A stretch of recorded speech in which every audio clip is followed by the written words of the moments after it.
welcome to this episode of the Drink Less, Live Better podcast. I'm your host, Sarah Williamson, and I'm really glad you're here. Today, I want to suggest something that might seem somewhat out there. I'd like you to write, or at least imagine, writing your own eulogy. Stay with me on this one. I don't think you have to sit down with a box of tissues, your favourite funeral playlist, and a list of your regrets. But what interests me about a eulogy is that it asks a very particular question. When your life is being remembered, what will people say about you? And I'm not talking about the obvious stuff.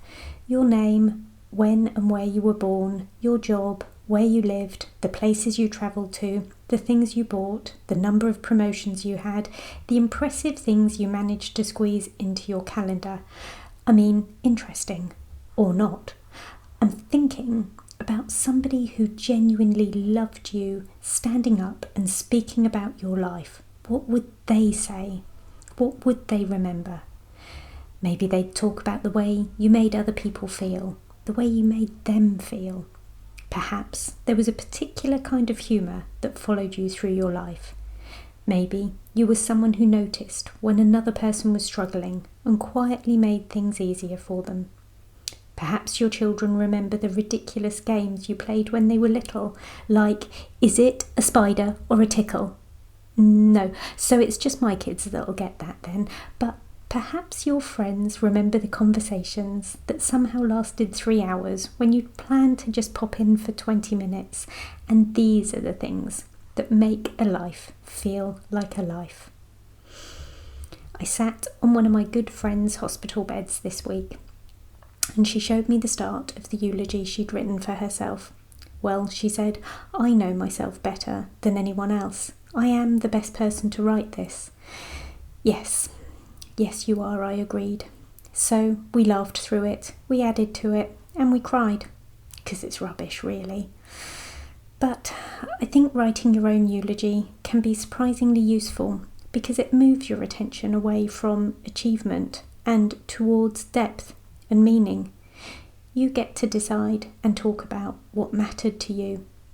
So, imagine that you have lived a long and satisfying life. You've reached the end, and someone has been asked to write a few paragraphs about you. What do they say? Maybe take a few minutes and write it in the third person. So, Sarah was somebody who... and then allow yourself to be honest.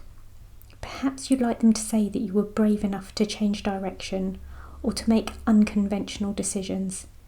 Perhaps you want to be remembered as someone who really enjoyed being alive. Maybe you want the people you love to remember that you were interested in them, that you listened, that you really cared, that you made the time. Maybe you'd like to be remembered for the way you looked after yourself, because that allowed you to be altogether more you. And then read what you've written and ask yourself, am I actually currently living in a way that makes this eulogy believable? We spend so much time wondering whether we're doing enough. Are we productive enough, successful enough, healthy enough, keeping up with everyone else? A eulogy will give you a different measure. Is the life I'm creating the memories I hope to leave behind? Perhaps you'll discover that you're already doing very much of it, and perhaps there's something you've been postponing. Maybe there's a friendship you'd like to invest in. You want more time outdoors, more fun or connection, a creative project. Perhaps there's a decision you've been circling around for too long. Maybe you realise that alcohol is taking up more space in your life than you'd like it to, and you want to see what becomes possible when you drink less. There's no need to overhaul your entire existence by Tuesday, although you can do that if you want to. But thinking about your eulogy could give you a different direction to work towards, because you are still writing your story in real time, and that means you get to add another paragraph and another and another.